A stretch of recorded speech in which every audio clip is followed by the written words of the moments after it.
मी DMK स्टॅलिनला मत देतो. माझं मत उदय सुरेलाच आहे. जेव्हापासून मला निवडणुकीत मतदानाचा हक्क मिळाला तेव्हापासून मी रजनीकांतलाच मत देते. TVK DMK. विजय, आम्ही विजयला मतदान करणार आहोत. यावेळी नक्कीच बदलून मत टाकेल. आपल्याला एक बदल हवा आहे ना, हे वेड प्रेम आहे. एक आहे TVK, एक आहे DMK. विजयला मत दे.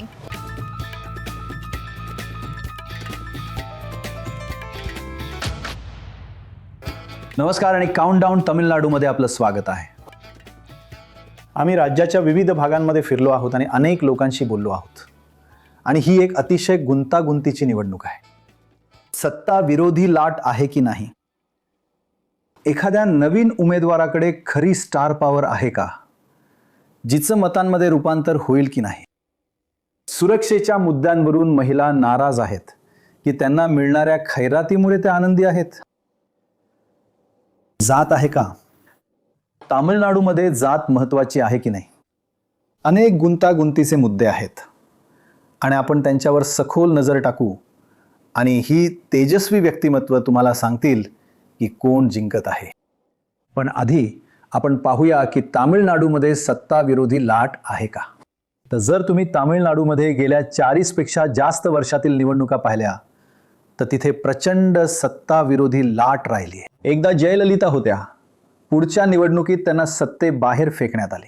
करुणानिधी सत्तेत आले, मग त्यांना सत्तेबाहेर फेकण्यात आले, मग जयललिता परत आल्या. हे असंच सुरू राहिलं, आत बाहेर आत बाहेर आत बाहेर. प्रचंड सत्ता विरोधी लाट. मागच्या आधीच्या निवडणुकीचा अपवाद वगळता ज्यात जयललिता सलग 2 वेळा जिंकल्या आणि तो विक्रम मोडला. आता स्टॅलिन सत्तेत आहेत. तेही तेच करतील का? ते पुढची निवडणूक जिंकतील की सत्ता विरोधी लाट प्रभावी ठरेल? खरं तर जर तुम्ही सत्ता विरोधी लाटेचे वेगवेगळे प्रकार पाहिले तर सरकारांसाठी खरोखरच सत्ता विरोधी लाट असते. सरकारांची तीव्र सत्ता विरोधी लाट. पुन्हा निवडून येण्याची 27% शक्यता असते. दुसऱ्या शब्दात बाहेर फेकले जाण्याची 73% शक्यता. आमदारांच्या बाबतीत, विद्यमान आमदारांच्या बाबतीत ही एक किरकोळ सत्ता विरोधी भावना आहे. 41% आमदार विधानसभेत परत येतात. याचा अर्थ 59% परत येत नाहीत. ही सुद्धा सत्ता विरोधी भावनाच आहे, पण सरकार बाहेर फेकली जाण्या इतकी तीव्र नाही. इथला महत्त्वाचा प्रश्न हा आहे की जेव्हा DMK आणि AIDMK हे 2 पक्ष होते तेव्हा सत्ता विरोधी भावना तीव्र होती. आता एक मोठी तिसरी शक्ती उदयास येत आहे, विजय. तो स्टार, तो सुपरस्टार. त्याच्या प्रचंड सभा होतात आणि प्रचंड भावना आणि उत्साह असतो. पण प्रश्न हा आहे की त्याचं मतांमध्ये रूपांतर होईल का, आणि त्यामुळे सत्ता विरोधी मतांची विभागणी होईल का, जी मतं आधी पूर्णपणे AIDMKला मिळाली असती. तर विजय AIDMKची मतं खाणार का? आम्ही गावांमध्ये आणि शहरांमध्ये अनेक मतदारांना विचारलं की आजचा मूड काय आणि बदलासाठीच्या वातावरणाचे संकेत होते. पण त्यातील काही किंवा बराचसा भाग AIDMKकडे जात नव्हता, तो विजयकडे जात होता. तर हीच खरी मेख आहे. जरी बदलाचे वारे आणि सत्ताविरोधी लाट असली तरी ती सत्ताविरोधी लाट बरोबर मध्ये विभागली जाण्याची शक्यता आहे. हा एक महत्त्वाचा घटक आहे जो द्रमुकला मदत करू शकतो. आम्ही तिरुप्पुरूर नावाच्या एका सूचक मतदारसंघाला भेट दिली.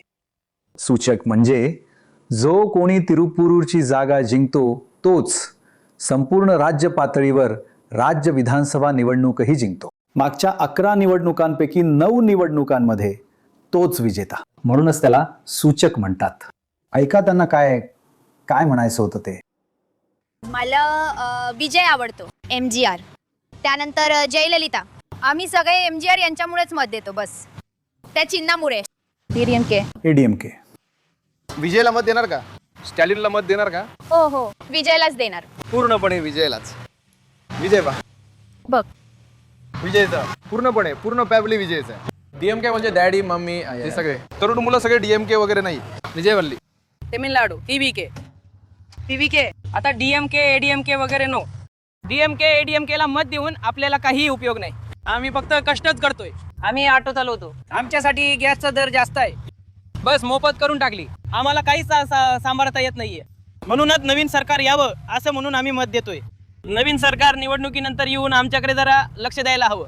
हे सरकार जर बरोबर नसेल तर पुढच्या सरकारमध्ये आम्ही माणूस बदलू. 5 वर्ष तिमुकानं तामिळनाडूची वाट लावली. एक बाई सुद्धा शांततेत जगू शकत नाही. दुसरं कोणतंही सरकार आलं तरी चालेल. अण्णा द्रमुक विजयकांत दोघांपैकी कुणी आलं तरी चालेल. पैसे देऊन सरकार परत विकत घेतला तरी घेऊ शकतात. कोण किती अमाऊंट देत आहे तिकडून घेऊन टाकतात ना. दापा टाकत आहेत बदा पैसुमा येऊन त्यांनी निवडणूक हे केलंय. नवीन येऊन लोकांना चांगला करतोय असं सांगून तो हे करत आहे. म्हणून हे स्पष्टपणे काही सत्ता विरोधी आहे, जे खरं तर बहुतेक निवडणुकांमध्ये सामान्य असतं. पण अंतिम निकालात याचा कसा परिणाम होईल असं तुम्हाला वाटतं? अगदी स्पष्टपणे विजय हा या विशिष्ट निवडणुकीतील एक्स फॅक्टर आहे. तो कोणाची मतं खाणार आहे हा मोठा प्रश्न आहे. मग ती एडीएमके आघाडी असो की डीएमके आघाडी, तीच मोठी गोष्ट आहे. आणि आपण जे प्रत्यक्ष जमिनीवर पाहतोय हे प्रचंड चाहते ते त्या विशिष्ट दिवशी मतांमध्ये रूपांतरित होऊ शकतं की नाही, हाच तो मोठा प्रश्न असणार आहे, जो ठरवेल की ही निवडणूक कोणत्या दिशेने जाईल. बरोबर. दुराब, तुमच्या सर्व अभ्यासांनुसार सत्ता विरोधी हा निवडणुकांमधील एक सामान्य घटक आहे. कदाचित इथे ते सामान्यपेक्षा थोडे जास्त असेल, पण हे संपूर्ण भारतात आहे. तुम्हाला माहिती आहे, ही पहिलीच वेळ आहे की एका पक्षाने लोकसभा 19, विधानसभा 21, लोकसभा 24 गमावली आहे आणि EPSने आपले अनेक उरलेले सुरलेले गमावले आहेत. त्यामुळे कुणालाच माहीत नाही. मी प्रत्यक्ष कामात नव्हतो, तुम्हाला माहीत आहे, मी नंतर आलो. पण मला सत्ताधारी सत्ताविरोधी लाटेची व्याप्ती माहीत नाही. आणि विजयच्या बाबतीत सुद्धा जसं तुम्ही त्या दिवशी दुसऱ्या कोणाशी तरी बोलत होता, तो म्हणाला तुम्हाला लोकांना बूथमध्ये आणावं लागेल. किती जणांची नोंदणी झाली आहे? त्यांना त्यांचे बूथ कुठे आहेत हे माहीत आहे का? त्यामुळे तुम्हाला एका प्रचंड मोठ्या पायाभूत यंत्रणेची गरज आहे. बरोबर. लोकांना बूथपर्यंत पोहोचवण्यासाठी, ते कुठे आहेत हे ओळखण्यासाठी. कारण आपल्यापैकी बहुतेक जण इथेच केडर आधारित पक्षांना फायदा होतो. होय, अगदी बरोबर. ज्या तरुण लोकांनी नुकतीच नोंदणी केली आहे त्यांना कदाचित बूथ कुठे आहे किंवा त्यांची नोंदणी झाली आहे की नाही हे सुद्धा माहीत नसेल. बरोबर. शिखा, तुम्हाला काय वाटलं? तुम्ही शेकडो लोकांशी बोललात. या निवडणुकीचा एकंदरीत मूड तुम्हाला काय जाणवतो? तर हो, मला वाटतं की मूड बदलाचा आहे, अँटी इन्कम्बन्सी आहे. आणि जेव्हा ते बदलाविषयी बोलतात तेव्हा ते खरं तर AIADMK बद्दल बोलत नाही, तर ते विजयबद्दल बोलतात. आता DMKचे नेते AIADMK पेक्षा जास्त DMKचे नेते या गोष्टीवर जोर देण्यासाठी खूप प्रयत्न करत आहेत की याचा अर्थ असा नाही की त्याला मतं मिळतीलच. तुम्हाला माहिती आहे, कारण हे चाहते आहेत आणि त्याचं मतांमध्ये रूपांतर होत नाही. आणि काही तरुण लोकांनी म्हटलं, तुम्हाला माहिती आहे, आम्ही त्याला मत देणार आहोत आणि आम्ही आमच्या आईवडिलांना आणि कुटुंबातील वडीलधाऱ्यांनाही त्याला मत देण्यासाठी पटवून देण्याचा प्रयत्न करू. मत द्यायला सुद्धा आम्ही सुद्धा एका गावात एका तरुण मुलीला आणि तिच्या आईला भेटलो, जिथे ती तरुण मुलगी ती एक IT प्रोफेशनल आहे आणि ती म्हणते मी विजयला मत देणार आहे, मला बदल हवा आहे. आणि आईने लगेचच निदर्शनास आणून दिलं की तू IT प्रोफेशनल झाली आहेस कारण DMKने दिलेल्या शिष्यवृत्तीमुळे. बरोबर. म्हणून ती म्हणाली की ती DMKला मत देणार आहे. मला ते वाक्य खूप आवडतं जे त्या लोकांनी म्हटलं, मम्मी पप्पा DMKला मत देतात पण आम्ही विजयला मत देतो. पण महत्त्वाचा मुद्दा हा आहे की ही सत्ताविरोधी भावना किती विभागली जाईल हा विरोधी ऐक्याचा निर्देशांक आहे. जर विजयला अर्धी सत्ताविरोधी मतं मिळाली आणि AIADMKला दुसरी अर्धी, तर त्याचा DMKला प्रचंड फायदा होतो. जर एक वर गेला आणि दुसरा खाली आला तर ते DMKच्या विरोधात जातं. त्यामुळे ही खूपच रंजक निवडणूक आहे की विजय ते कसं विभागणार आहे. तुम्ही तुमच्या विजयावर 100% विश्वास ठेवू शकता.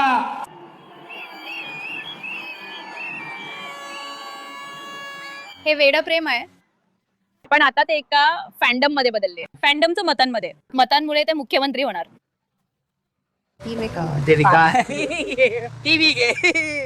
आधी जयललिता आल्या होत्या, त्या लोकांसाठी होत्या. विजयकांत पण होते, ते पण लोकांसाठी आले होते. आता ते नसल्यामुळेच विजयांना आलेत असं आम्हाला वाटतं.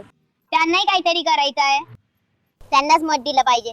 जर आपण एक संधी दिली तर पुढच्या 5 वर्षात काय होणार आहे हे आपण पाहू शकतो.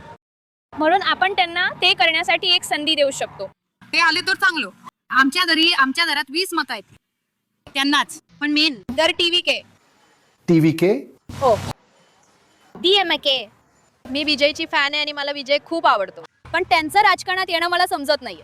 अभिनेता हे जे पद आहे ते सोडून ते आले तर ते संपतील असा मला एक विचार येतो, तो वेगळा. जर एक व्यक्ती आपल्याला धरून उभी राहिली किंवा आपल्या बाजूने सपोर्ट म्हणून उभी राहिली तसं असेल तर मला वाटतं मी सपोर्ट करेन, नक्कीच विजयला सपोर्ट करेन. आपल्याला एक बदल हवाय. तलैवर विजय टीव्हीके. आमच्या भावाला मी मत देणार, ते येतील मुख्यमंत्री म्हणून येतील, ते आमच्या सगळ्यांसाठी चांगलं करतील, मी मत देणार. ते 3 वर्षांनी राज्य यायला पाहिजे. पहिलं मत तलेवरलाच. खालेवरला. खूप बरं वाटते, विजय चांगले असतील असं वाटते. मुलं कशी आहेत, आपण कसे आहोत याचा विचार करून करू. तर आमच्या शैलीतला विजय आहे. मी आतापर्यंत सगळ्या पक्षांना मत दिलंय, यावेळी नक्कीच एका बदलासाठीच मत देणार, नक्कीच. ते करतील असा आमचा विश्वास आहे. आमचं मन सांगतं की विश्वास ठेवावा, तोच ट्रस्ट आहे, दुसरा काही मार्ग नाही. कलावती यावेत हीच आमची इच्छा आहे. हो, ते काय करतात हे महत्वाचं आहे. तेच लोकांना खूप आवडतात विजय. हो, तरुणांना खूप आवडतात, सगळ्यांनाच. ते चांगलं करतील यावर माझा ठाम विश्वास आहे, त्यामुळेच मी आले आहे. ते मतांसाठी येतील, मुख्यमंत्री येतील. मी फक्त एवढंच म्हणते की DMK नेहमीच अस्तित्वात आहे. AIADMK ते सुद्धा तिथे आहेत, पण त्यांच्याकडे नेता नाही. विजयचा पक्ष नवीन आहे, तो एक नेता आहे, पण त्यांच्याकडे पाठबळ नाही. म्हणजे माझं म्हणणं आहे, हे 2 पक्ष नेहमीच अस्तित्वात आहेत. त्यांच्याकडे यंत्रणा आहे, पण विजयचा पक्ष तो त्यांच्याकडे नेता आहे, पण त्यांच्याकडे यंत्रणा नाही. त्यामुळे शेवटी हे लोकांवर अवलंबून आहे. तुम्हाला माहिती आहे, दर 2-3 दशकात तमिळनाडूच्या क्षितिजावर एक तारा येतो. यावेळी तो विजय आहे. आता तुम्हाला काय वाटतं की निवडणुकीच्या क्षितिजावर तुमच्यावर आणि MDMKवर त्याचा काय परिणाम होईल? बघा, तुम्ही तुलना करू शकत नाही मिस्टर विजयची मिस्टर MGR यांच्याशी. नाही, MGR हे एक वेगळंच क्लास आहे. हा, तो राजकीय पार्श्वभूमीतनं येतो. श्री विजयकांत हो आणि श्री कमल हासन. प्रचंड रॅली, त्यांनी त्याच्या प्रचंड रॅल्या पाहिल्या आहेत. मला माहित आहे, पण तो एक मोठा स्टार आहे. मी हे नाकारू शकत नाही की विजय एक मोठा स्टार आहे आणि लोक त्याला नक्कीच जाऊन पाहू इच्छितील. जर BTS भारतात आले तर मला खात्री आहे की गर्दी खरोखरच तुम्हाला माहिती आहे नियंत्रणाबाहेर असेल. पण याचा अर्थ असा आहे का की त्याचं मतांमध्ये रूपांतर होणार आहे? मला खात्री नाही, मला तसं वाटत नाही. आणि जर तसं झालं तर तुम्हाला वाटतं का की याचा तुम्हाला जास्त फटका बसेल की ADMKला जास्त फटका बसेल? बघा, मला वाटतं आपल्याला निवडणुकीची वाट पाहावी लागेल आणि मतं मोजावी लागतील आणि त्यानंतरच आपण ते सांगू शकतो. पण मला खरं तर त्यांचे कार्यकर्ते मैदानात दिसत नाहीत, कारण मी संपूर्ण तामिळनाडूमध्ये फिरत आहे आणि मला तुम्हाला माहित आहे TVKचे सदस्य राज्यात कुठेही दिसत नाहीत. कुठेही तुम्हाला माहित आहे मैदानात जमिनीवर काम करताना किंवा तुम्हाला माहित आहे लोकांना भेटताना किंवा त्या बाबतीत काहीही करताना दिसत नाहीत. माझ्या सर्व भाषणांमध्ये कोणत्याही विजयचा उल्लेख नाही. मग तुम्ही करत नाही का? नाही, एकदाही नाही. मग तो कदाचित खूप चांगली कामगिरी करेल आणि तिथेच विषय संपेल. नाही, तोच तर सगळा मुद्दा आहे. म्हणजे DMK फक्त आणि फक्त DMK आहे. बरोबर. विजय एक राजकीय नवशिका आहे, पण त्याला खूप पाठिंबा आहे. त्याचा एक चाहता वर्ग आहे. आम्ही इकडे तिकडे जातो आणि त्याच्याकडे त्याचा चाहता वर्ग आहे. पहिल्यांदा मतदान करणारे त्याच्याकडे झुकलेले आहेत आणि पहिल्यांदा मतदान करणारे म्हणजे ते एक मोठा गट आहेत. मी त्याला खूप मोठा गट म्हणत नाही, ते एक गट आहेत. आणि ते असं आहे की त्यांच्यापैकी सगळेच जेव्हा आम्ही आमचं विश्लेषणाचं काम हाती घेतलं, ते त्यांनी सांगितलं की पहिल्यांदा मतदान करणाऱ्यांपैकी सुमारे 40-42% मतदार हे त्याला मतदान करू शकतात. म्हणून पण मला हे उघड करायचं नाहीये की ADMKला किती मिळत आहेत किंवा DMKला किती मिळत आहेत. मला नको हो ती माहिती उघड करायला. पण त्याच वेळी विजयला पारखलेलं नाहीये. तो राजकारणात नवखा आहे. लोकांना माहित नाही की तो काय करणार आहे. त्यांनी आजपर्यंत जमिनीवर पाऊल ठेवलेलं नाहीये. तो फक्त बाहेर बसमधून प्रचार करत आहे. सगळं आपला पक्ष सुरू केल्यापासून त्यांनी एकही पाऊल उचलले नाही, रस्त्यावर पाय ठेवला नाही. त्याचा काही फरक पडत नाही असे दिसते. सगळे लोक म्हणतात त्यांना फक्त विजय हवाय. मी तोच तर सगळा मुद्दा आहे. मला माहित आहे तमिळनाडूतील चित्रपट आणि राजकारण पाहण्यासाठी एक चाहता वर्ग आहे. बरोबर. त्या गोष्टी हातात हात घालून चालतात. त्याच वेळी विजय सर्व DMK समर्थक मतं घेतील. तो आमच्यासाठी अजिबात स्पर्धक नाही. त्याचा पक्ष हा एक नवीनच उगवलेला पक्ष आहे आणि त्याची काही ठरलेली तत्वे किंवा विचारसरणी नाही किंवा तो तमिळनाडूला कोणत्या मार्गाने पुढे घेऊन जाणार आहे याबद्दल त्याने आपली दूरदृष्टी कधीच सांगितलेली नाही. एका घटकाबद्दल आकर्षण असेल आणि लोक एका अभिनेत्याकडे आकर्षित होतील, पण ते आकर्षण निवडणुका लढवण्यासाठी पुरेसे नाही. घराणेशाहीची लाट फॅमिली वेव्ह म्हणजे प्रत्येक घरातील आई आणि स्वतःची मुलगी आणि मुलगा आणि वडील प्रत्येक जण येतोय.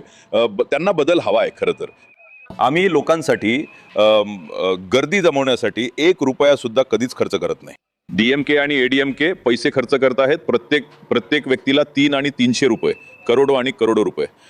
1970च्या दशकानंतर आणि 50 वर्षानंतर लोकांना बदल हवा आहे. तामिळनाडूच्या लोकांना 82% लोकांना बदल हवा आहे. नंतर श्री करुणानिधी आणि अम्मा जयललिता, लोकांना एक मजबूत नेता आणि करिश्माई नेता हवा होता. त्यामुळेच तामिळनाडू नेहमी सिनेमा सायन्समधून आलेल्या नेत्यांवर अवलंबून राहिला आहे. खरं तर लोक आधीच आमच्या नेत्याशी प्रेमाने आणि विश्वासाने जोडले गेले आहेत.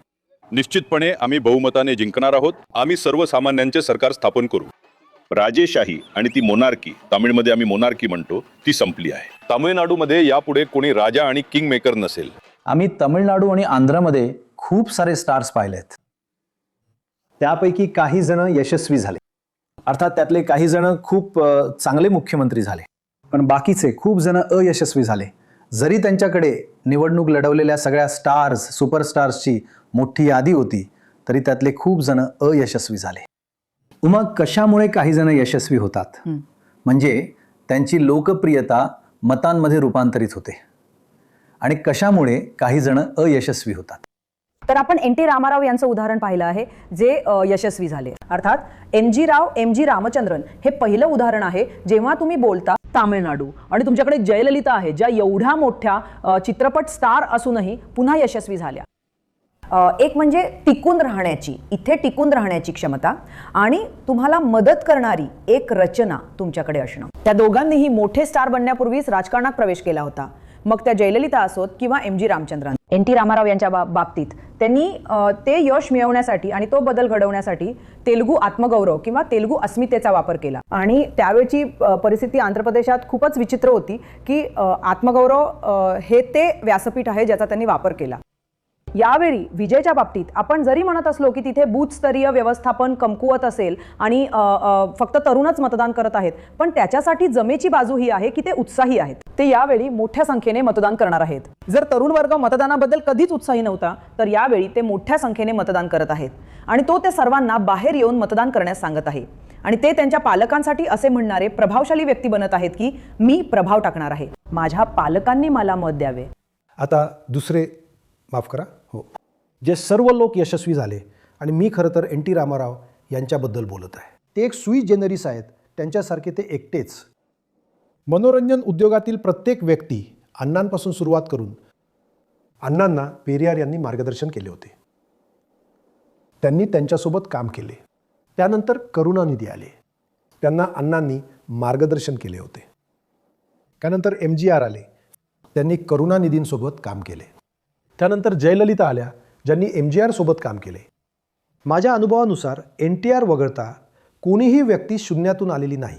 अगदी पवन कल्याणसुद्धा जेव्हा ते पहिल्यांदा उभे राहिले तेव्हा त्यांना काहीच यश मिळालं नाही. पवन कल्याण, हो, आणि आता ते चंद्रबाबू नायडू यांच्यासोबत आहेत. त्यामुळे सोडून कोणी स्टार नाही आहे. तुम्हाला माहीत आहे, ते होते NTR होते, ते चैतन्य रथम होते, भगवान कृष्णाची भूमिका साकारत होते. त्यामुळे त्यांच्यासाठी अनेक गोष्टी अनुकूल होत्या आणि ते तुम्हाला आणि मला चांगलंच आठवतंय, कारण त्या निवडणुकीत जे घडलं होतं. बरोबर, त्यामुळे आपल्याला ते आठवतं. आता तो एक ऐन वेळचा कल होता. तुम्ही हे मुद्दे का काढता? खरं तर तो एक ऐन वेळचा कल होता. पण प्रश्न हा आहे की माझ्या माहितीनुसार दक्षिणेतील इतर कोणत्याच राजकारण्याने पहिल्याच प्रयत्नात यश मिळवलेलं नाही. त्यांना मार्गदर्शन द्यावं लागलं आहे. बरोबर. तर मला फक्त, हो, मी असं म्हणत नाहीये की यामुळे ही निरीक्षणं बदलणार नाहीत. हो, ती बदलणार नाहीत, पण ती खूपच मनोरंजक आहेत. तर बघूया. इथे आपण विजयकांत यांचा उल्लेख टाळू शकत नाही, जे खूप मोठे स्टार होते आणि ज्यांचे खूप मोठे अनुयायी आहेत. आणि त्यांच्या मृत्यूनंतरही लोक, तुम्हाला माहित आहे, आम्ही अशा कोणाशी तरी बोललो ज्यांनी खरं तर सांगितलं की त्या प्रकारच्या निष्ठेमुळे त्यांचं कुटुंब त्याच पक्षाला मतदान करत राहतं, पण ते स्वतःच्या बळावर यशस्वी होऊ शकले नाहीत. त्यांनी तामिळनाडूमध्ये एकट्याने उभे राहून तिसरी शक्ती म्हणून उदयास येण्याचा प्रयत्न केला आणि विजय नेमकं तेच करत आहेत. विजयकांत, चिरंजीवी.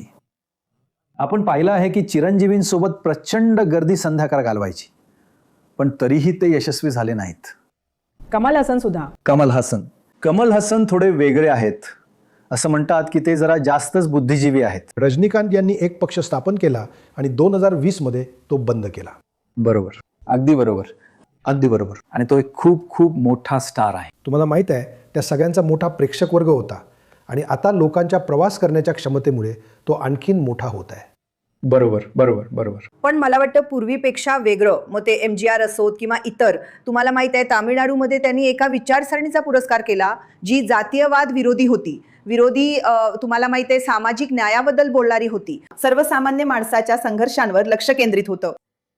इथं मध्यम वर्गाच्या आणि शिक्षणाच्या उदयासोबत कोणीतरी येतो म्हणजे लोकांच्या त्यांच्या हिरोंबद्दलच्या आकांक्षा मला वाटतं बदलल्या. तर मग विजयसारखा कोणीतरी येतो ज्याने स्वतःला अशा व्यक्तीच्या रूपात सादर केला आहे जो व्यवस्थेला आव्हान देत आहे, भ्रष्टाचाराला आव्हान देत आहे. आणि मला वाटतं की लोक ह्याच गोष्टीकडे आकर्षित होतात, या लार्जर दॅन लाईफ व्यक्तीकडे जी आता समोर आली आहे. आणि त्या अर्थाने तो भूतकाळात राजकारणी बनलेल्या किंवा राजकारणात यशस्वी झालेल्या हिरोपेक्षा वेगळा आहे, कारण त्याने ज्या प्रकारे स्वतःला त्याच्या चित्रपटांमध्ये सादर केले आहे तो वेगळा आहे. हो, तर सारांश सांगायचा झाल्यास विजयचा या निवडणुकीत नक्कीच मोठा प्रभाव आहे.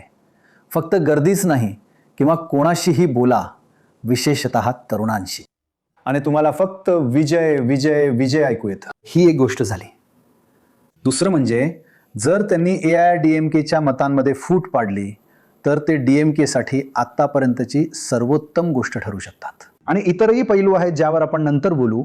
जर त्यांनी AIADMKच्या मतांमध्ये साधारण तितकीच फूट पाडली तर त्याचा DMKला खूप फायदा होईल. पुढच्या महत्त्वाच्या मुद्द्याकडे वळूया ज्याबद्दल प्रत्येक जण बोलत आहे, तो म्हणजे महिलांची सुरक्षा. सर्वसाधारण प्रतिक्रिया ही आहे की महिला सुरक्षित नाहीत. मला माझ्या बहिणीची काळजी वाटते. दारू आहे, ड्रग्ज आहेत आणि त्यामुळे लोक महिलांची छेड काढत आहेत. हे संपूर्ण राज्यात आहे. आणि महत्त्वाचं म्हणजे महिलांची मतं खूप महत्त्वाची ठरू शकतात. पुरुषांपेक्षा महिला मतदार जास्त आहेत. हे दुसऱ्या क्रमांकाचे सर्वोच्च राज्य आहे.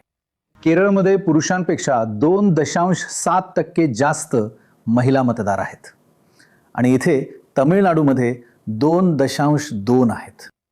यादीत सर्वात खाली महाराष्ट्र आणि उत्तर प्रदेश आहेत.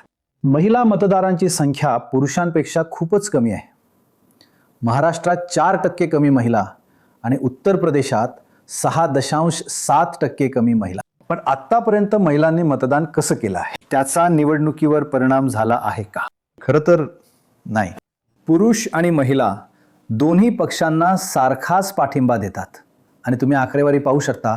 पुरुष DMK 46%, AIADMK 41, महिला 47%, AIADMK 41.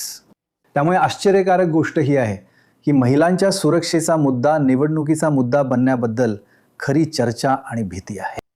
आणि दुसरीकडे जर तुम्ही केंद्र सरकारची आकडेवारी पाहिली तर तमिळनाडूमध्ये महिलांची सुरक्षा भारतात सर्वोत्तम आहे. तामिळनाडूमध्ये प्रति 1 लाख महिलांमागे 23.2% गुन्हे आहेत. आणि तुम्ही दिल्लीचं उदाहरण घेतलं तर तिथे प्रति 1 लाख महिलांमागे 144 गुन्हे आहेत. त्यामुळे खरं तर महिला भारतात सर्वात सुरक्षितांपैकी आहेत. पण हा एक मोठा मुद्दा आहे आणि प्रत्येक जण त्याबद्दल बोलत आहे. त्यामुळे AIADMKने अशी गोष्ट मांडण्यात यश मिळवले आहे जी प्रत्यक्षात तथ्यांवर आधारित नाही. खरं तर हा त्यांच्या प्रचाराचा केंद्रबिंदू आहे. ते याला लक्ष करत आहेत. DMK सरकारच्या काळात महिलांच्या सुरक्षेला एक मोठा मुद्दा म्हणून मांडत आहेत आणि त्यामुळे त्यालाच आव्हान करत आहेत. कदाचित तथ्य वेगळी असतील पण त्यांनी हे कथानक तयार करण्यात यश मिळवले आहे. आणि जेव्हा तुम्ही गावांमध्ये जाता तेव्हा महिला याबद्दल बोलतातच. आपण हे समजून घेतले पाहिजे की तामिळनाडू हे एक असे राज्य आहे जिथे कामासाठी बाहेर जाणाऱ्या महिलांची संख्या सर्वाधिक आहे. मग ते कारखान्यांमध्ये असो किंवा तुम्हाला माहिती आहे उद्योगांमध्ये आणि त्या सर्वांमध्ये. आणि म्हणूनच त्यांचे फिरते असणे आणि सुरक्षेबद्दल बोलणे हा एक मोठा मुद्दा आहे. खरं तर त्यापैकी काही जण बस उपलब्ध असल्याबद्दल, मोफत बस सेवेबद्दल बोलतात. त्या म्हणतात की ती एक चांगली गोष्ट आहे जी त्यांना सुरू करायची होती, पण त्याऐवजी ते आम्हाला सुरक्षित का करत नाहीत. आमच्यासाठी मोफत असलेल्या बसची संख्या खूप मर्यादित आहे. DMKमध्ये बलात्कार, खून सगळं काय झालंय. त्यांनी कशाकडेच लक्ष दिलं नाही. तिथे लहान लहान मुलांवर अत्याचार करत आहेत, त्याबद्दल ते काही बोलले नाहीत. म्हणून आम्ही त्या DMKचाच तिरस्कार करतो. DMK नावाच्या एका पक्षामुळे हे करत आहे ते लोक बरोबर माहित. पुढे इयर आले तर हे सगळं थोडं नियंत्रणात येईल. मुलांना बाहेर फिरायला थोडं कठीण जातं, भीती वाटते. तेव्हा लहान मुलं मोकळेपणाने खेळायची, आता बाहेर फिरायला सुद्धा कठीण जातं. बलात्कार होईल या भीतीनंच अनेक मुली कामावर यायला घाबरतात. महिलांना आता बघितलं तर रस्त्यावर जाताना अजिबात सुरक्षा नसते. आता रस्त्यावर फिरायला जरी गेलो तरी चेन स्नॅचिंग होईल की काय अशा परिस्थितीत आपण बाहेर जायलाही घाबरतो. अशा स्थितीत आहोत आपण. सध्याची देशाची परिस्थिती सगळ्यांनाच माहित आहे. महिलांना योग्य सुरक्षा नाही, योग्य शिक्षण नाही, योग्य जेवण नाही. मी म्हणते की काहीच नाहीये, कमी आहे असं नाही, अजिबातच नाहीये. मुलांना एकटं पाठवायला खूप भीती वाटते. मादक पदार्थ खूप वाढले आहेत, सवयच झालीये. त्यामुळे मी सांगते, मुलांसाठी मुख्यत्वे सुरक्षेची अपेक्षा करतो. कोणत्याही घरात स्त्रिया, मुले, लहान बाळं असलेले सर्वजण बदलणार आहेत असं मला वाटतं. कारण त्या प्रमाणात सुरक्षा नाहीये. ती एकच मुख्य गोष्ट मी पाहतोय. 2.5 वर्षाच्या मुलापासून ते 60 वर्षाच्या आजीपर्यंत प्रत्येकाला समस्या आहे. मुलांसाठी सुरक्षा, मुलींसाठी सुरक्षा. पहिले म्हणजे डीएमकेची 5 वर्षाची राजवट. सर्वात महत्वाचा घटक आहे महिलांच्या सुरक्षेवर आधारित कायदा आणि सुव्यवस्था. फक्त महिलांचीच नाही तर मुलांचीही सुरक्षा. गेल्या 5 वर्षात तमिळनाडूमध्ये 8,700 खून झालेत. त्यापैकी 2,100 खून महिलांचे होते. महिलांची हत्या केली जात होती. त्यापैकी 361 मुले होती. त्यापैकी 38 मुलांवर बलात्कार करून त्यांची हत्या करण्यात आली. तामिळनाडूमध्ये असे कधीच घडले नाही. दररोज 35 मुलांवर अत्याचार होतो, पण ते फक्त 10% आहे. 90% प्रकरणं बाहेर येत नाहीत. आपल्याला माहित नाही. दररोज 25 महिलांविरुद्ध खटले दाखल केले जात आहेत. 62,000 मुलांपैकी गेल्या 5 वर्षात 62,000 मुलांचा छळ करणाऱ्या लोकांविरुद्ध खटले दाखल करण्यात आलेत, ज्यापैकी 27,000 खटले पॉक्सोचे आहेत. हे असे का आहे? कारण एका बाजूला दारू, दुसऱ्या बाजूला ड्रग्ज, अंमली पदार्थ, मादक पदार्थांचं सेवन आहे आणि इथे दारूचा सुरसुराट आहे. जेव्हा डीएमके सत्तेवर आले तेव्हा टॅक्समॅक्सचा महसूल 35,000 कोटी होता. आज 5 वर्षात तो 56,000 कोटी आहे. त्यांची 4,800 टॅक्समॅक दुकाने आहेत. त्यांचे 1,500 क्लब आहेत जे ही दारू आणि ह्या सगळ्या गोष्टी विकतात. त्यांचे 25,000 संदागाडा आहेत. संदागाडा म्हणजे 2 टॅक्समॅक दुकानांच्या मध्ये असलेली दुकानं जी 24 तास दारू विकतात. जी दारू तुम्हाला टॅक्समॅक मध्ये मिळते तीच इथे विकली जाते. आणि मग तुम्ही नाव घ्या, तुम्हाला तामिळनाडूमध्ये हे अंमली पदार्थ मिळतात. मग ते गांजा इथे खूप सामान्य आहे.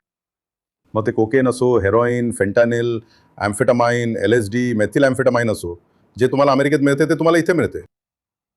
आणि मध्ये जेव्हा तुम्हाला ते इथे मिळतं, आता मला शहरांसारख्या ठिकाणी दिसत नाही, प्रत्येक गावात तुम्हाला ते इथे मिळतं. आणि मुख्यमंत्री पोलिसांसाठी जबाबदार आहेत. ते त्यांच्या नियंत्रणाखाली येतात. त्यांना अजिबात कल्पना नाही की काय चाललंय. पण शिखा, ते वास्तवाच्या विरोधात जाण्यात कसे यशस्वी झाले? जे देशातील सर्वात सुरक्षित राज्य आहे आणि अचानक महिलांची सुरक्षा हा सर्वात मोठा मुद्दा बनतो. मला वाटतं की हे कथन एक प्रकारे AIADMK आणि विरोधकांनी पसरवलं आहे, पण यशस्वीपणे. आणि DMK त्याचा प्रतिकार करत आहे का? हो. उदाहरणार्थ DMK म्हणते की 41% महिला कारखान्यांमध्ये जाऊन काम करतात तामिळनाडूमध्ये.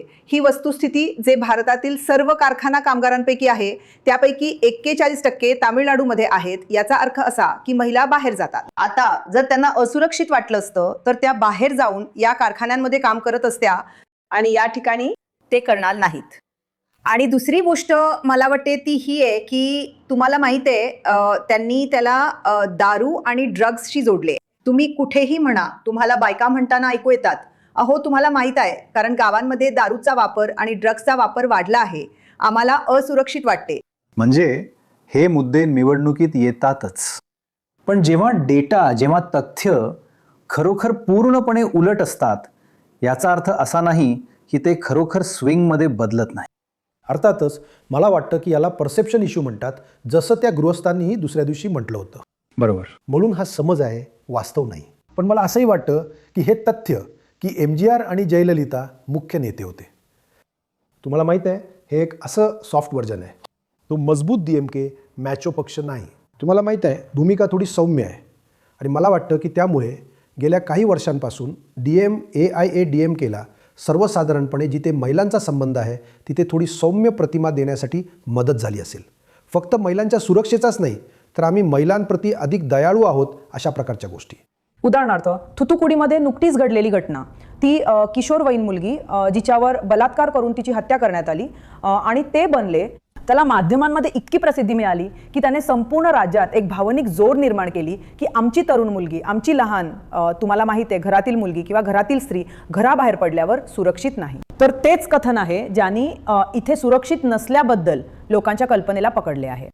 हो, पण ते नाही, ते तथ्यांच्या विरुद्ध आहे. ते देशातील सर्वात सुरक्षित राज्य आहे. हाच तर विरोधाभास आहे. मला खात्री नाही की जेव्हा एखादी गोष्ट तथ्यांच्या विरुद्ध जाते तेव्हा तिचे प्रत्यक्ष मतदानात रूपांतर होते. पुन्हा जसे विजयच्या प्रचंड गर्दीचे मतांमध्ये रूपांतर होईल का, तसेच महिलांबद्दलचा हा अप्रचार DMK विरुद्ध मतांमध्ये रूपांतरित होईल का, जेव्हा ते देशातील सर्वात सुरक्षित राज्य आहे. बघा, जर मी विरोधात असेन तर मला याचा प्रचार करण्यास मदत होते. हो हो हो, ते यशस्वी होईल की नाही हे आपल्याला माहीत नाही. कारण बरोबर, तुम्हाला माहीत आहे, विरोधकांना प्रचार करता येणं ही एक चांगली गोष्ट आहे. बरोबर, कुणीही म्हणणार नाही की हे देशातील सर्वात सुरक्षित राज्य आहे. बरोबर, सरकारने पुढे येऊन हे सांगितलं पाहिजे. बरोबर, पण कदाचित लोक यावर विश्वासही ठेवणार नाहीत. बरोबर. आणि तसेच जर तुम्ही अर्थव्यवस्थेबद्दलची आकडेवारी पाहिली तर ते देशातील सर्वात श्रीमंत राज्यांपैकी एक आहे, पहिल्या 5. आणि प्रत्येकजण विविध पैलूंबद्दल तक्रार करत आहे. तर तुम्ही म्हटल्याप्रमाणे विरोधक मुद्दे उपस्थित करणं हे त्यांचे काम आहे. प्रश्न हा आहे की BMK त्याचा पुरेसा सामना करत आहे का, विशेषतः सुरक्षेच्या मुद्द्यावर. आम्ही लोकांना देत आहोत. अगदी काल जेव्हा मी प्रचार करत होते तेव्हा मी आकडेवारीबद्दल बोलत होते. तुम्हाला माहिती आहे, इतर राज्यांची तुलना करत आणि म्हणत होते की तामिळनाडू खूप चांगली कामगिरी करत आहे. आणि हेही की तुम्हाला माहिती आहे, राष्ट्रीय सरासरी चार्जशीट दाखल करण्यामध्ये, तुम्हाला माहिती आहे, तक्रारी जेव्हा महिलांवरील गुन्ह्यांचा प्रश्न येतो, तामिळनाडू 91% आहे आणि राष्ट्रीय सरासरी सुमारे 70हून अधिक आहे. तर आम्ही न्याय मिळाला आहे हे पाहण्यासाठी त्या बाबतीतही खूप चांगले आहे. आणि निश्चितपणे जेव्हा लोक तुम्हाला माहिती आहे 66,000 आणि 32,000 47,000 बद्दल बोलत आहेत, ज्या राज्यांमध्ये भाजप आहे, सरकारमध्ये आहे, आम्ही बोलतात मी मी मी ही सबब नाही, एवढा आकडा असणे हे देखील समर्थनीय नाही. पण नॅशनल ब्युरो ऑफ रेकॉर्ड्स कडनं आलेले गुन्हे जे सांगतात की तामिळनाडूमध्ये महिलांवरील गुन्हे, सर्व प्रकारचे गुन्हे 8,000 आहेत. खूपच कमी. पण हो, पण समज असा दिसतोय की नाही, त्यांनी निर्माण केली आहे, त्यांनी ते सांभाळलं आहे. नाही, त्यांनी तशी समजूत निर्माण केली आहे. आणि बघा, एडपाडी पलानीस्वामी जेव्हा तो पोल्लाचीचा मुद्दा घडला तेव्हा त्यांनी गुन्हेगारांना वाचवण्यासाठी सर्वतोपरी प्रयत्न केले. पण आज तामिळनाडूमध्ये मुख्यमंत्री हे सुनिश्चित करतात की जेव्हा महिलांविरुद्ध एखादा गुन्हा घडतो तेव्हा शक्य तितक्या लवकर त्या गुन्ह्यात सामील असलेल्या लोकांना अटक केली जाते आणि न्याय मिळतो. पण तरीही मला वाटतं की ते त्यांना सरकारविरुद्ध काहीही बोलता येत नाहीये. आणि हेच ते कथानक आहे जे ते तुम्हाला माहिती आहे पसरवत आहेत भाजप आणि AIADMK.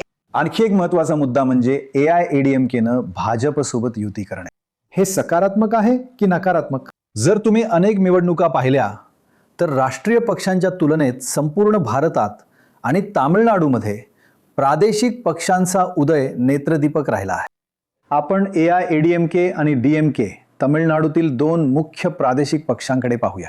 त्यांच्या मतांची टक्केवारी गेल्या काही वर्षात खूप वाढली आहे. आणि या उलट जर तुम्ही इथल्या राष्ट्रीय पक्षांकडे पाहिलं तर त्यांची मतं गेल्या काही वर्षात पद्धतशीरपणे कमी झाली आहेत. म्हणजे हा प्रादेशिक पक्षांचा उदय आहे. तर एका राष्ट्रीय पक्षासोबत युती करणं ही एक चांगली गोष्ट आहे की नाही? आपण इथल्या भाजपच्या प्रतिमेच्या इतर पैलूंवर येऊ, जी तमिळनाडूमध्ये तशी काही सर्वोत्तम नाहीये. प्रमुख पक्षांपैकी एक पक्ष ज्याचा इथे सर्वाधिक ऱ्हास झाला आहे आणि हे सर्वांना माहीत आहे, तो म्हणजे काँग्रेस. हे विनाशकारी ठरलं आहे. शेवटी ही प्रादेशिक पक्षांची वाढ फक्त तमिळनाडूमध्येच आहे का? नाही, ती संपूर्ण देशभरात आहे. केंद्र राज्य संबंध केंद्र राज्यांचे शोषण करण्याचा प्रयत्न करत असल्यामुळे निर्माण झालेला विरोध, यामुळे प्रादेशिक पक्ष वाढले आहेत. जरा हे बघा, 1991 पासून त्यांची किती वाढ झाली आहे, त्यांची झपाट्याने वाढ झाली आहे. आजच्या निवडणुकांमधील सर्वात वेगाने वाढणारी घटना म्हणजे प्रादेशिक पक्षांचा उदय आहे. तर दोराब AIADMKनं भाजपशी युती करणं ही आणखीन एक चूक ठरू शकते का? कारण तुम्हाला माहीत आहे, एक हिंदी आणि आता ते डिलिमिटेशन बिल, युती करणे म्हणजे जयललिता याच्या पूर्णपणे विरोधात होते. प्रत्येक जण याच्या विरोधात आहे आणि आता EPSने जाऊन प्रत्यक्षात युती केली आहे. याचा त्यांच्या प्रतिमेवर परिणाम होईल का? मला तसंच वाटतं. फक्त कारण तुम्हाला माहीत आहे, भाजपला हिंदी समर्थक पक्ष म्हणून पाहिलं जातं आणि ते लोकांच्या घशात कोंबत आहेत. इतर राज्यांमधील आपल्यापैकी बहुतेक जण ते थोडं गिळून टाकतात आणि नंतर थुंकून टाकतात. पण तमिळ लोक 1950च्या दशकापासून हाच लढा देत आहेत. बरोबर, आम्हाला हिंदी नको आहे. बरोबर. आणि तुम्ही इथे असा पक्ष आणता जिथे तुम्हाला माहिती आहे तुम्ही हिंदी लादता. मला वाटतं त्यामुळे किती मतांचे नुकसान होईल हे मला माहीत नाही. आणि हे जे विधेयक नुकतेच आले आहे, ज्यात हिंदी देखील आहे, तसेच त्रिभाषा सूत्र आहे. तुम्हाला माहिती आहे इथे 3 भाषा द्या, उत्तरेत 2 भाषा. तुम्हाला माहिती आहे यामुळे अशा प्रकारचा रोष निर्माण होतो जो आपल्या भाषेचा खूप अभिमान बाळगणाऱ्या पक्षासाठी खूप कठीण असतो. तुम्ही अशा राज्यात जात नाही आहात जिथे भाषा नवीन आहे, लोक काय आहेत. ही एक जुनी, हजारो वर्ष जुनी भाषा आहे. त्यामुळे या भाषेबद्दल प्रचंड अभिमान आहे. आणि जेव्हा तुम्ही कोणत्याही प्रकारे तिला धक्का लावण्याचा प्रयत्न करता, तुम्हाला माहिती आहे ते खूप खूप वैयक्तिकरित्या घेतात आणि त्यामुळे तुम्हाला मतांचे नुकसान होणारच आहे. तुम्ही असं म्हणत आहात का की बंगाली यापेक्षाही चांगली आहे की नाही? नाही, बंगालमध्येही ही एक समस्या आहे. पण नाही, प्रश्न हा आहे की विसरू नका, बंगाली ही हिंदी परिवारातील भाषा आहे. भारतीय ही एक वेगळी भाषा आहे. ही एक द्रविडियन भाषा आहे. त्यामुळे शिकायचं नाही आहे. पण केंद्र, राज्य, बाहेरचे लोक याबद्दलची संपूर्ण गोष्ट दोघांमध्ये समान. हो, हे केरळमध्ये घडलं नाही, घडत नाही, कारण तिथे काँग्रेस विरुद्ध बरोबर आहे डावे.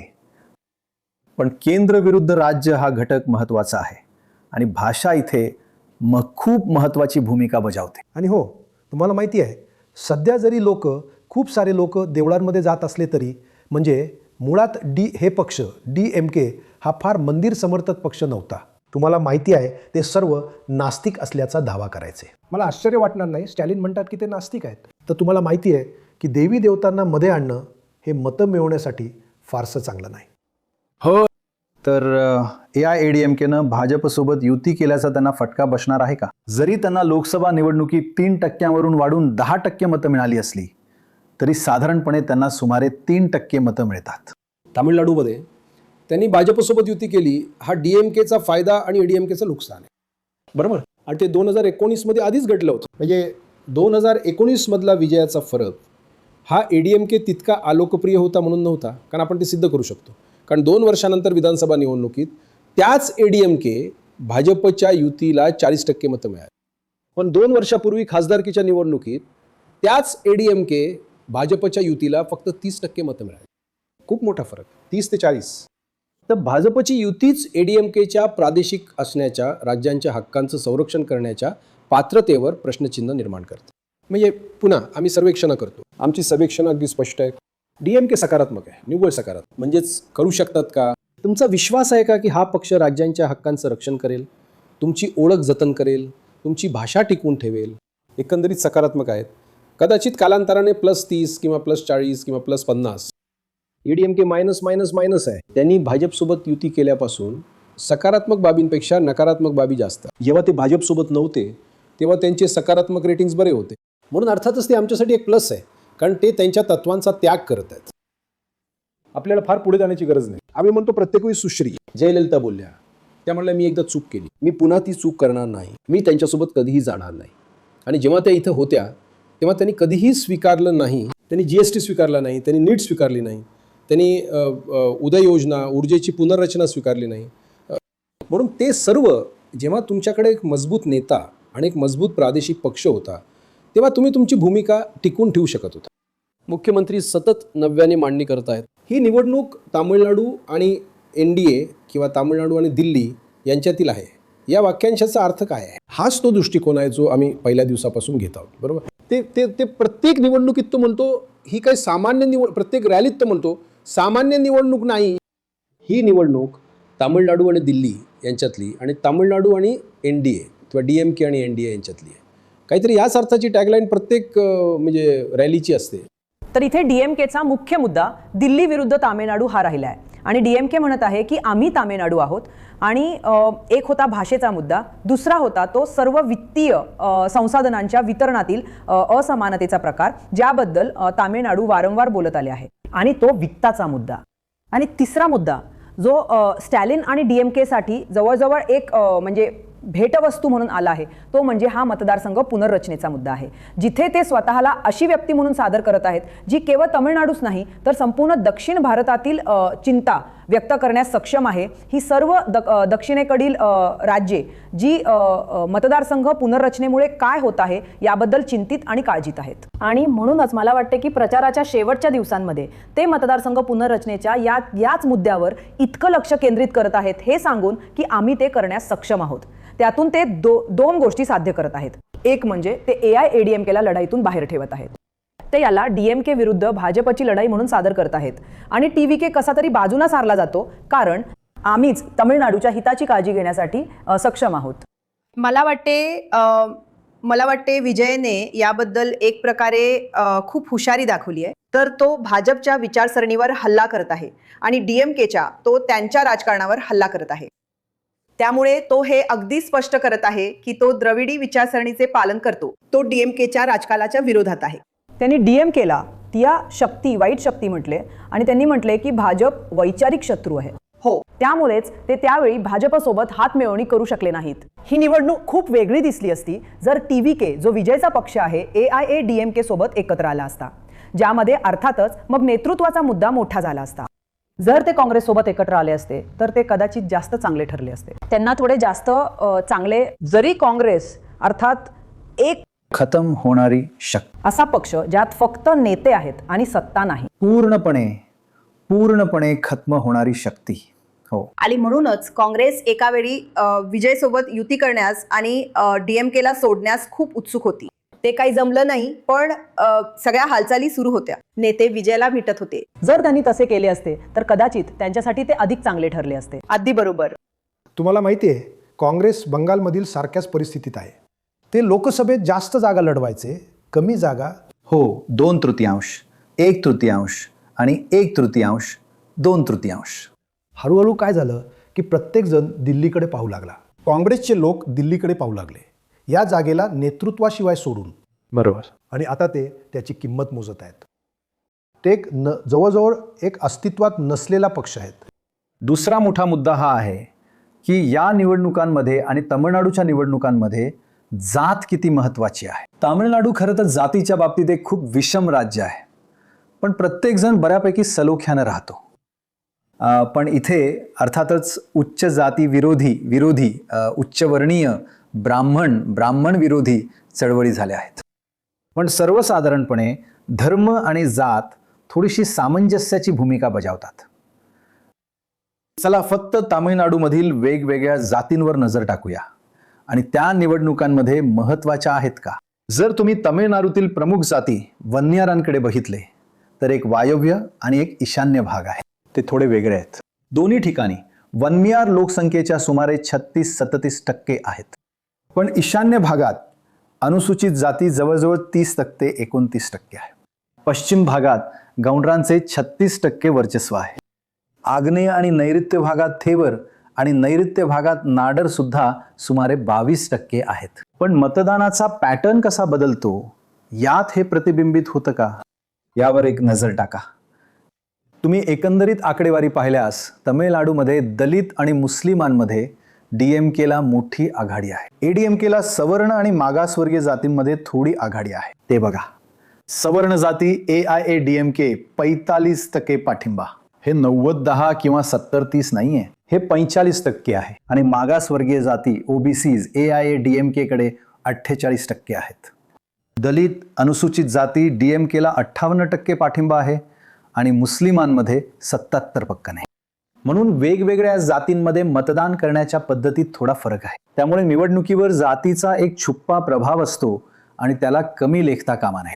जर तुम्ही तामिळनाडूमध्ये पाहिले तर प्रशासकीय प्रदेशांऐवजी निवडणूक प्रदेश, त्यातील बरेच काही जात आणि शहरी ग्रामीण यावर आधारित आहे. खरं तर चेन्नई शहरी आहे आणि ते पूर्णपणे DMK कडे जाते. पण वायव्येकडे बघा, जो वन्नियार पश्चिम भाग आहे तिथे AIADMK मजबूत आहे आणि वन्नियार 37% आहेत.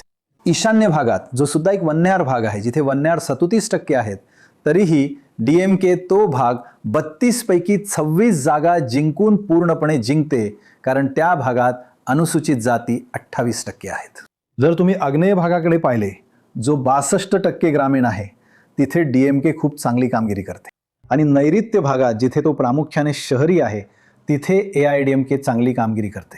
आणि खरं तर केरळच्या सीमेवरील संपूर्ण पट्ट्यात तो एक शहरी भाग आहे आणि AIADMK खूप चांगली कामगिरी करते, विशेषतः पश्चिमेला. AIADMK चांगली कामगिरी करते कारण तो गौंडर आणि शहरी दोन्ही आहे. ते संयोजन त्यांना प्रचंड आघाडी देते. शहरी भागावर शेवटची एक जलद नजर, तुम्ही तिथे पश्चिमेकडे पाहू शकता, जिथे AIADMK चांगली कामगिरी करते.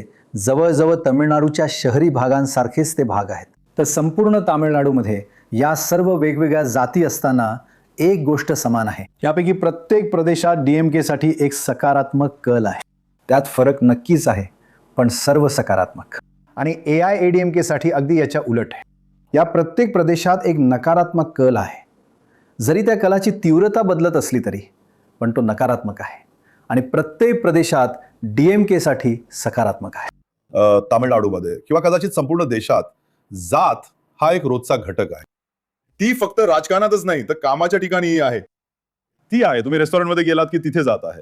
तुम्ही पेट्रोल पंपावर गेलात तर तिथे, त्यामुळे दररोज सकाळपासून रात्रीपर्यंत सगळीकडे जातच आहे. आणि निवडणुका पूर्णपणे जातीवर आधारित असतात. अगदी विजयच्या पक्षात सुद्धा जिथे वन्नियार बहुसंख्या आहेत तिथे त्यानं वन्नियारला जागा दिली आहे. जिथे मुदलियार बहुसंख्या आहेत तिथे त्यांनी मुदलियारला जागा दिली आहे. जिथे देवर बहुसंख्या आहेत तिथे त्यांना देवरला जागा दिली आहे. तो सार्वजनिक ठिकाणी सर्व गोष्टींबद्दल बोलू शकतो, पण प्रत्यक्षात वास्तव हेच आहे. DMKनं तिथल्या प्रबळ जातीला जागा दिल्या आहेत. या निवडणुकीत माझं उद्दिष्ट आहे की DMKला सत्तेवरून खाली खेचले पाहिजे. हो, राज्य करण्यासाठी अपात्र आहेत. DMKची मतं मागासवर्गीय समुदाय आणि शोषित समुदाय सगळे दोन्ही राहिलेत.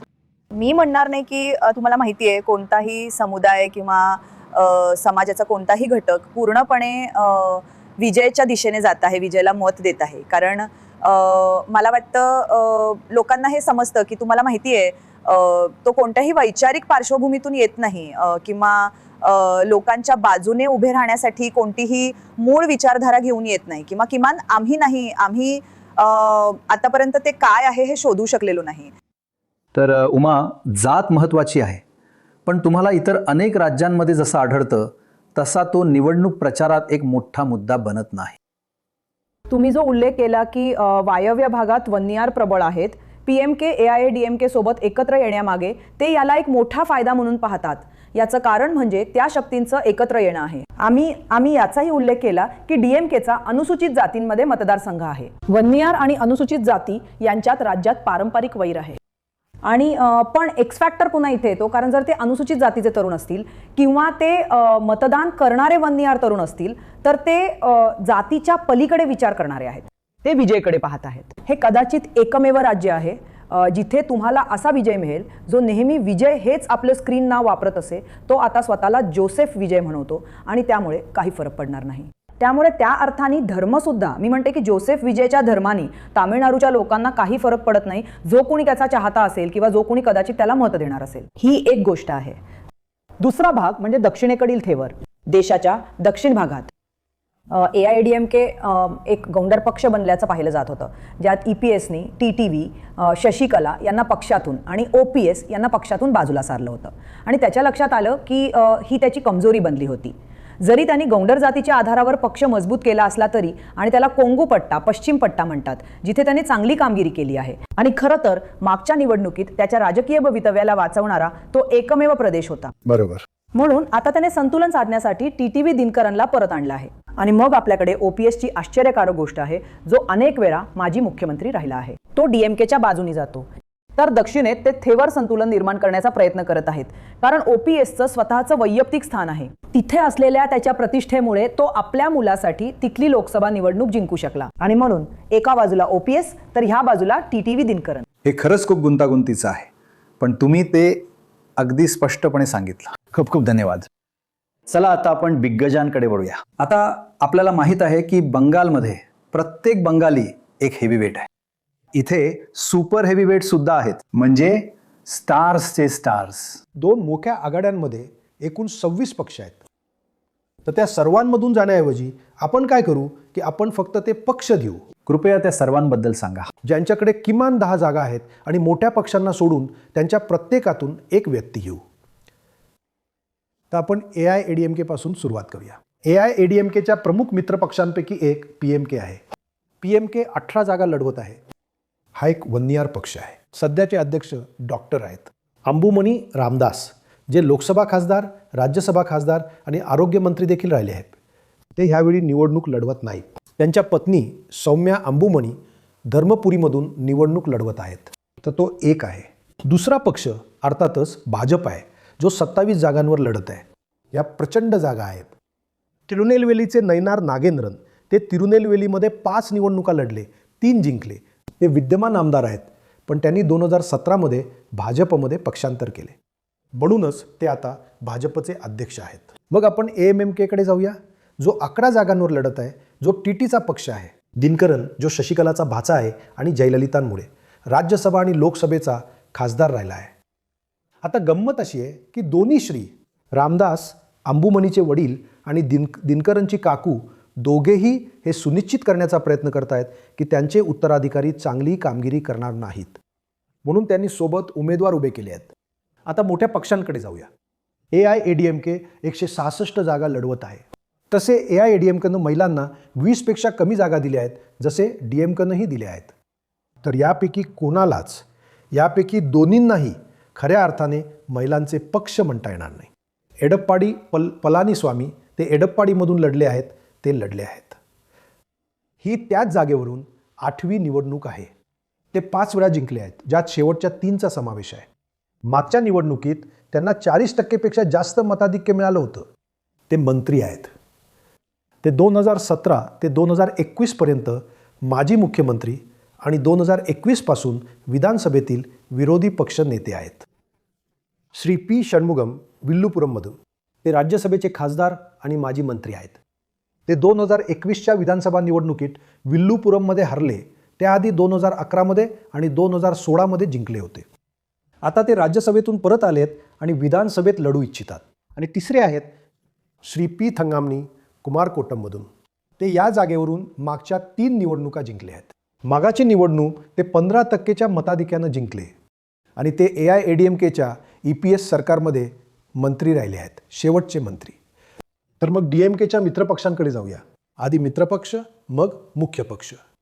काँग्रेस, जसं आपण बोललो, त्यांच्यासाठी परिस्थिती फार काही अनुकूल नाही. 28 जागा हे खूप अवघड नाव आहे. सेल्वा पेरंतुदे ते श्री पेरुंबुदुरमधून उभे आहेत, जिथे राजीव गांधींची हत्या झाली होती. ते सध्या काँग्रेसचे अध्यक्ष आहेत आणि ते त्याच राज्यातून आमदार आहेत. त्यांनी 4 निवडणुका लढवल्या आहेत, 2 जिंकल्या, 2 हरल्या. त्यांचं सध्याचं बहुमत फक्त 4% आहे. शेवटी कॅप्टनचा पक्ष DMDK. त्यांना 10 जागा मिळाल्या आहेत आणि त्यांच्या पत्नी प्रेमलता विजयकांत विरुधुनगर विरुधाचलममधून उभे आहेत. त्या कॅप्टनच्या विधवा आहेत आणि निवडणुकीच्या राजकारणातला हा त्यांचा पहिलाच प्रवेश आहे. आता पुन्हा मोठा पक्ष DMK. MK कोल्हापूरचे स्टॅलिन. ते 2021 पासून मुख्यमंत्री आहेत आणि 2016 ते 21 पर्यंत विरोधी पक्षनेते होते. ही त्यांची 10वी निवडणूक आहे. ते हारले आहेत. ते आणि त्यांचे काही सहकारी ते फक्त 2दाच हरले आहेत. 1984, 1991. ते सर्व 2दा हरले आहेत. 10वी निवडणूक. त्यांचे सध्याचे मताधिक्य खूप कमी आहे, फक्त 70,000 मते. त्यामुळे त्यांनी फार जल्लोष करायला नको. मग अर्थातच मला वाटतं ती सर्वात मोठी पकड आहे OPS, ज्यांच्या रूपात त्यांना AIADMKमधून थेवर चेहरा मिळाला. OPS 3 वेळा मुख्यमंत्री राहिले आहेत, पण फक्त तेव्हाच जेव्हा जयललिता अडचणीत होत्या. त्यांच्या अनुपस्थितीत खुर्ची सांभाळण्यासाठी ते त्यांचे विश्वासू माणूस आहेत. बोडीनायका नूरचे OPS जेव्हा जयललिता अडचणीत होत्या तेव्हा ते 3 वेळा थोड्या काळासाठी मुख्यमंत्री होते, पण ते EPS यांचे उपमुख्यमंत्री राहिले आहेत. त्यांनी सलग 5 निवडणुका जिंकल्या आहेत. त्यांनी 11 अर्थसंकल्प सादर केले आहेत. जुलै 2022मध्ये त्यांची AIADMK मधून हकालपट्टी करण्यात आली. ते सक्रिय राजकारणापासून दूर राहिले, पण यावर्षी फेब्रुवारीमध्ये ते DMK मध्ये सामील झाले. आणि मला वाटतं की द्रमुकसाठी हा एक मोठा फायदा आहे की त्यामुळे पक्षात एक मजबूत थेवर चेहरा येतो. मग आहेत एक जुने जाणते नेते कट्टापाडीचे दुराई मुरुगन. ते 12 निवडणुका लढले आहेत. ते सुद्धा फक्त त्याच निवडणुकांमध्ये हरले आहेत, 1984 आणि 1991. ते पक्षाचे सरचिटणीस आणि कॅबिनेट मंत्री आहेत. आणि या निवडणुकीतील ते सर्वात वयस्कर चेहरा आहेत, वय 87 वर्ष. मग अर्थातच आहेत श्री P. त्यागराजन, सध्याचे IT मंत्री, माजी अर्थमंत्री मदुराई सेंट्रलमधील.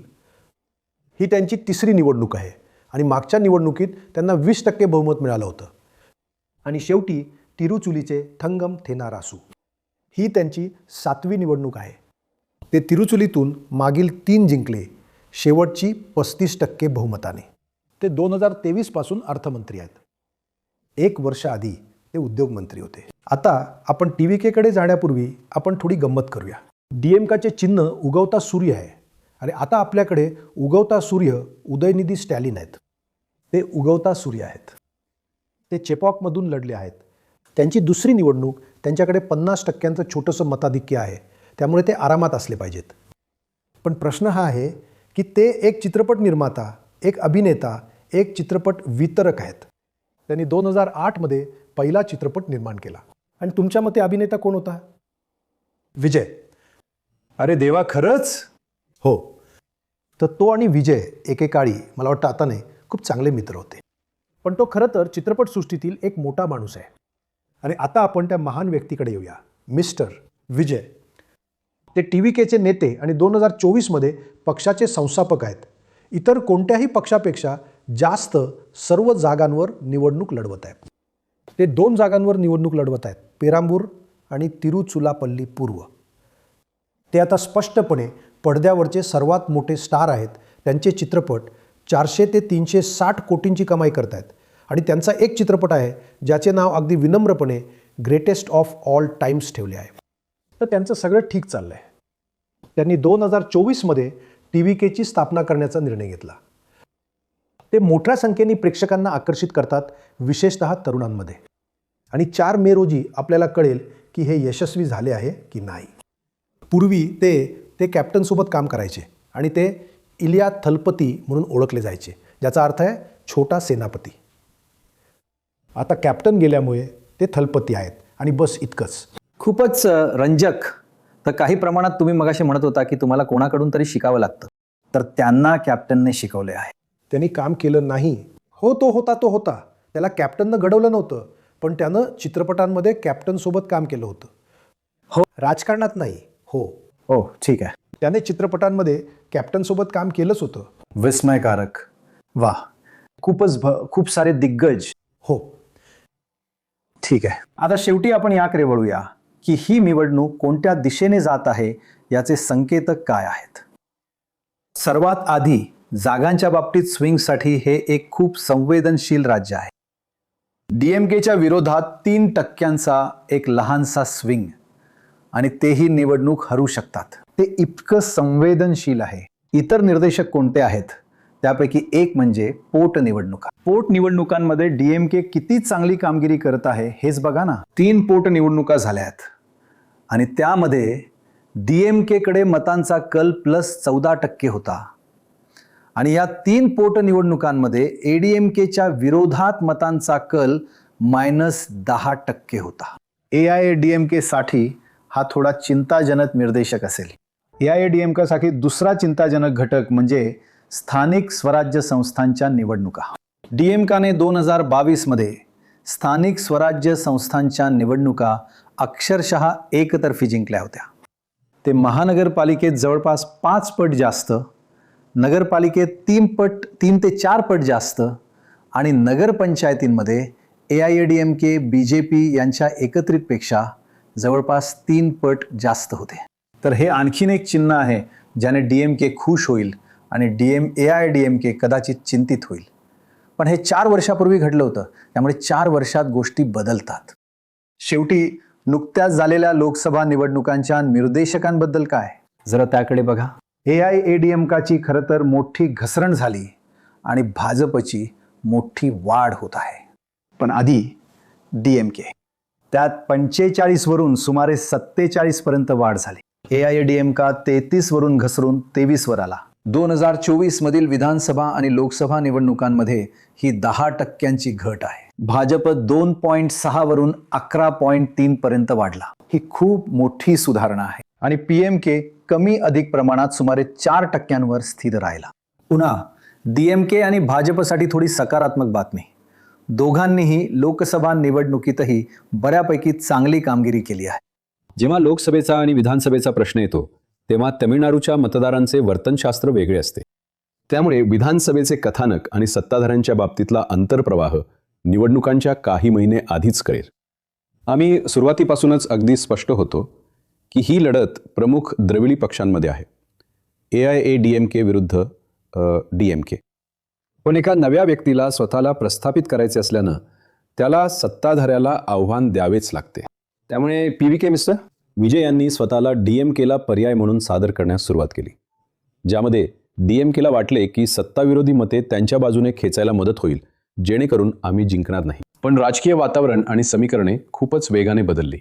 आता ही लढत प्रमुख द्रविडी पक्षांमध्ये आहे. हेच जमिनीवरचे वास्तव आहे. शेवटी ओपिनियन पोल्स काय सांगत आहेत हे इथे आहेत. हा अनेक ओपिनियन पोल्स एकत्र करून केलेला पोल ऑफ पोल्स आहे. लक्षात ठेवा, बहुमत 118 आहे. पोल ऑफ पोल्स सांगत आहे की DMK आघाडीला 143 जागा मिळतील. हे थोडे बहुमताच्या आकड्यापेक्षा बऱ्यापैकी जास्त आहे. भाजपसोबत असलेल्या AIADMKला 82 जागा मिळतील. TVK जो विजयचा पक्ष आहे त्याला 8 मिळतील आणि इतरांना 1 मिळेल. तर 143, 82, 8 आणि 1 हे DMKचा स्पष्ट विजय दर्शवत आहे. पण तामिळनाडूमधील पोल्स किती अचूक असतात? खरं तर ते खूप अचूक असतात. गेल्या काही वर्षातील अचूकतेचा दर 90%. हे कदाचित यामुळे असेल कारण तामिळनाडूमधील सर्वेक्षणातील प्रतिसादक खरं सांगतात. आणि 90% हा खूप चांगला स्ट्राईक रेट आहे, बरोबर ना? खूप चांगला, उत्कृष्ट स्ट्राईक रेट. बंगाल पण साधारणपणे तसंच आहे मला वाटतं. अरे बंगाल तर सगळा प्रामाणिकच आहे. हसू नका. मी काही बोलू का? माहिती आहे ते तुम्ही त्या स्थानिक निवडणुकांबद्दल जे म्हणालात, हो माहिती आहे, ते तुम्हाला इतर निवडणुका लढवण्यासाठी पायाभूत सुविधा देते. जर तुम्ही स्थानिक भागांमध्ये जिंकलात, बरोबर, ते फक्त स्थानिक पातळीवर तुमचं वजन वाढवतं. त्यामुळे जेव्हा विधानसभा निवडणुका येतात तेव्हा तुम्ही तुलनेने अधिक सुसज्ज असता. या दरम्यान गोष्टी DMKच्या बाजूने झुकत असल्याचं दिसते. पण आता विजय येतो. पण पोल सांगतात की तो चांगली कामगिरी करत नाहीये. पण नवीन घटनांबाबतचे पोल अनेकदा फार अचूक नसतात. तर तुम्हाला असा अंदाज येतोय का की एकूण परिस्थिती DMKच्या बाजूने झुकत आहे? तर या प्रचाराच्या सुरुवातीच्या टप्प्यात खरं तर EDMKचं नाव अजिबात ऐकू येत नव्हतं. तुम्ही त्यांना चर्चेत अजिबातच ऐकलं नाही. ते जणू काही निवडणुकीत नव्हतेच. असं वाटत होतं की ही TVK विरुद्ध DMK लढाई आहे. तुम्ही जो 3% स्विंगचा उल्लेख केला तो खरं तर DMKला अडचणीत आणू शकतो. DMKला हे जाणवतं की विजयच्या येण्याने अनेक जागांवरचं मताधिक्य खूप खूप कमी असू शकतं. आणि हेच एक कारण आहे की 26 पक्षांची आघाडी तुम्हाला कोणताही धोका पत्करायचा नाही आणि म्हणून तुम्ही सर्वांना एकत्र जोडत आहात, जेणेकरून ती काही हजार मतं सुद्धा, जरी DMDK तुम्हाला एका विशिष्ट मतदारसंघात फक्त 2000, 3000, 4000 मतं मिळवून देत असेल, निर्णायक ठरू शकतात. ते निर्णायक ठरू शकतं. आणि म्हणूनच DMKने 26 पक्षांची एवढी मोठी आघाडी एकत्र बांधली आहे. बरोबर बरोबर. मग कोण जिंकत आहे? तर एक मनोरंजक सोपा प्रश्न. विजयबद्दल एक मनोरंजक गोष्ट जी मी कुठेतरी वाचली ती ही होती की जेव्हा त्याचे वडील त्याला शाळेत दाखल करायला गेले तेव्हा त्यांनी कोणतीही जात किंवा धर्म लिहिला नाही आणि फक्त तो एक तामिळियन आहे असं सांगितलं. म्हणूनच विजय कधीच, अगदी त्याच्या चित्रपटांमध्येही तो नेहमी विजयच होता. आणि जोझफ विजय नव्हता जो तो आता झाला आहे त्याने आपली मोहीम सुरू केल्यानंतर. पण मनोरंजक गोष्ट म्हणजे जेव्हा त्यांनी जाहीर केलं की तो या निवडणुकीत स्वतंत्रपणे लढणार आहे, तेव्हा ही घोषणा एका इफ्तार पार्टीत करण्यात आली होती. तर विजय एक अशी व्यक्ती आहे ज्याची एका अर्थाने कोणताही धर्म नाही, कोणतीही जात नाही, कोणतीही विचारधारा नाही, कोणतीही तळागाळातील संघटना नाही, तरीही तो या निवडणुकीतील एक्स फॅक्टर आहे. बरोबर, खरं तर कमाल आहे. बरं, त्यांनी त्याचा प्रचारासाठी वापर करण्याचा प्रयत्न केला. त्यांनी म्हणायला सुरुवात केली, बघा हा माणूस जोसेफ विजय आहे. पण ते उलटलं. त्यांनी जे काही केलं आहे, विजयच्या वैयक्तिक आयुष्यातील काही घटनांच्या बाबतीत त्याच्या विरोधात वापरण्याचा प्रयत्न केला, ते सर्व उलटलेलं दिसतं. आणि हेच एक कारण आहे की दोन्ही पक्ष मोठ्या प्रमाणावर त्याचा उल्लेख टाळतात. ते तरीही असे वागतात जणू जसे की आम्ही कनिमोळीशी बोललो आणि त्या म्हणाल्या ही तिरंगी लढत नाही, आम्ही अजूनही याला दुरंगी लढत म्हणूनच पाहतो. मग कोण जिंकताय दोराब? तुम्हाला माहित आहे की तुम्हाला हे जाहीरपणे सांगायचं आहे? नाही, जाहीरपणे नाही. समजला. पण तुम्ही म्हणत होता तसं मतदान चाचण्या सहसा बरोबर असतात, त्यामुळे तसंच दिसतंय. तुम्हाला माहीत आहे, मला वाटतं की एकदा जयललिता गेल्यावर मला वाटतं AIADMKमधली आग विझली आहे आणि ते त्याच करिश्म्याचा नेता आणू शकलेले नाहीत. तुम्हाला माहीत आहे, हे विसरू नका की AIADMK 40 ते 50 वर्षाच्या करिश्म्यावर जगत आहे. पहिलं MGR आणि जयललिता, म्हणजे ते एक करिश्मा आधारित पक्ष आहेत. हा एक भक्कम तमिळ वर्चस्व असलेला पक्ष आहे DMK. त्यामुळे त्यांच्याकडे सुपरस्टार नाहीत, अक्षरशः कोणीही नाही. तर ते होऊ शकतं. ठीक आहे. तर सारांश सांगायचा झाल्यास तुम्ही पाहू शकता की हे बरेच गुंतागुंतीचे आहे. येथे महत्त्वाच्या मुद्द्यांचा एक ग्राफिक आहे. पहिले, सत्ताविरोधी लाट, ते DMKच्या विरोधात जातं. दुसरे, महिलांची सुरक्षितता, हा एक समजला जाणारा मुद्दा आहे. जरी प्रत्यक्षात आकडेवारी दर्शवते की हे महिलांसाठी एक खूप सुरक्षित राज्य आहे, पण ते किती महत्त्वाचं असेल या निवडणुकीत, आणि ते DMKच्या विरोधात जाऊ शकतं. प्रादेशिक पक्षांचा उदय महत्त्वाचा आहे आणि ती एक चूक असू शकते जी AIADMKने भाजपसोबत युती करून केली आहे. राष्ट्रीय पक्षांची घसरण होत आहे आणि प्रादेशिक पक्षांचा उदय होत आहे. मग अर्थातच विजय सुपरस्टार हा एक अद्भुत नवीन घटक आहे. प्रचंड गर्दी, याचं मतांमध्ये रूपांतर होईल का आणि ते सत्ताविरोधी मतं खाईल का, आणि त्यामुळे DMKला खूप मदत होऊ शकते. संकेत, पोटनिवडणुका, स्थानिक स्वराज्य संस्थांच्या निवडणुका आणि जनमत चाचण्या DMKच्या बाजूने झुकलेल्या दिसतात. आणि शेवटी अर्थातच या निवडणुकीच्या शेवटच्या टप्प्यात मतदारसंघ पुनर्रचना हा एक महत्त्वाचा घटक म्हणून समोर आला आहे. तर दोराब, हे 50-50 आहे, काहीही होऊ शकतं. तुम्हाला हेच म्हणायचं आहे का? सगळं अवलंबून आहे, आपल्याला कळेलच. सगळं अवलंबून आहे. पाहिल्याबद्दल खूप खूप धन्यवाद. ही एक गुंतागुंतीची गोष्ट आहे आणि मला आशा आहे की आम्ही काही प्रमाणात काही मुद्दे स्पष्ट केले आहेत. लवकरच पुन्हा भेटू. काउंटडाऊन पाहिल्याबद्दल धन्यवाद.